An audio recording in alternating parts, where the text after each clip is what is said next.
दादा, खरं तर महापालिका निवडणुका ज्या आहेत राज्यातल्या जाहीर झाल्या, सोलापूर सुद्धा त्यामध्ये आहे. 15ला मतदान आणि 16ला मतमोजणी.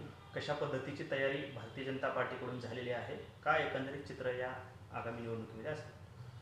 मिशन 75 साठी है तयार हम एवढं मी आपल्याला आज अभिमानाने सांगतो. भारतीय जनता पार्टीकडे जवळपास 1200 इच्छुकांनी अर्ज दाखल केलेले आहेत 102 जागेसाठी. आजच पालकमंत्री जयकुमार गोरे साहेबांसोबत आम्ही तिन्ही आमदार आणि शहराध्यक्ष रोहिणीताई यांच्या उपस्थितीत महानगरपालिकाच्या अनुषंगाने एक बैठक झाली आणि त्यात एकंदरीत पालकमंत्र्यांनी असं सांगितलेलं आहे की निवडणुका ह्या तिन्ही आमदारांच्या आणि शहराध्यक्षांच्या नेतृत्वात म्हणजे स्थानिक पातळीवरतीच लढले जातील. मुख्यमंत्री देवेंद्र फडणवीस साहेब असतील, पालकमंत्री जयकुमार गोरे साहेब आणि विशेषतः आमचे प्रदेशाध्यक्ष रवींद्र चव्हाण साहेब यांचं आम्हाला मार्गदर्शन वेळोवेळी मिळणार आहे असं त्यांनी आज आम्हाला सांगितलेलं आहे. खरं तर शहरातली आपण परिस्थिती पाहिली, जे मित्र पक्ष असतील किंवा विरोधातले पक्ष असतील, 102 जागांसाठी त्यांच्याकडे उमेदवार मिळताना दिसून येत नाही आणि भाजपाकडे एकूण 1200 अर्ज आलेले आहेत. कशा पद्धतीनं पाहताय? लोकांचा भारतीय जनता पार्टीवरती असलेला विश्वास आणि विशेषतः मुख्यमंत्री देवेंद्र फडणवीस साहेब आणि पालकमंत्री जयकुमार गोरेभाऊ यांच्या कामाची ही जादू आहे असं मी आवर्जून सांगेन.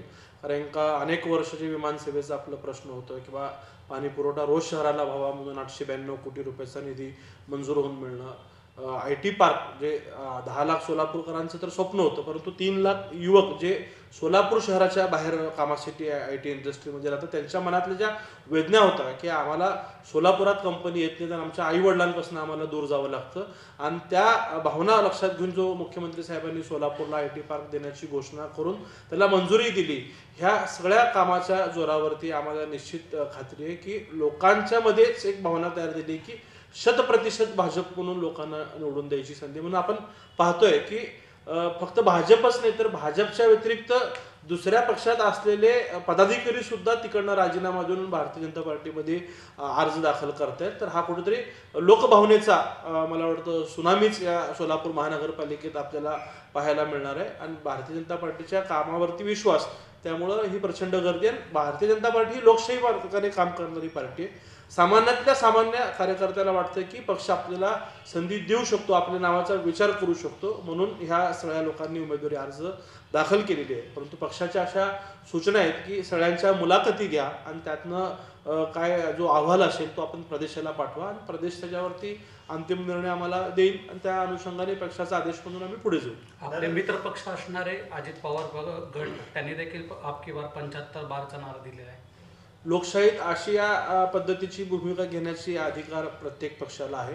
ते त्यांच्या पद्धतीने प्रयत्न करतायत, इतरही मित्र पक्ष करतायत आणि सगळ्याच पक्षामध्ये मतप्रवाह आहे की आपल्या कार्यकर्त्यांना जर संधी द्यायची असेल आपापल्या पक्षातल्या तर आपण स्वतंत्र निवडणूक लढवलं तरच ह्या गोष्टी शक्य होऊ शकतात. म्हणून दोन्ही मतप्रवाह आहेत. काहींना वाटतं की युती झाली पाहिजे, काहींना वाटतं की आज स्वतंत्र लढूयात आणि नंतरनं राज्यात किंवा केंद्रात आपण ज्या पद्धतीने एकत्रित आहोत त्या अनुषंगाने आपण पुन्हा एकत्रित राहूयात. ह्या अशा मतप्रवाह आम्ही वरिष्ठांना कळवलेला आहे आणि त्यांनी सांगितले की तिन्ही आमदार शहराध्यक्ष तुम्ही चर्चा करून मित्रपक्षाशी बोलणं करा आणि जी काय अहवाल तुमचा असेल तो आम्हाला पाठवा, आम्ही तो कळवूयात तुम्हाला.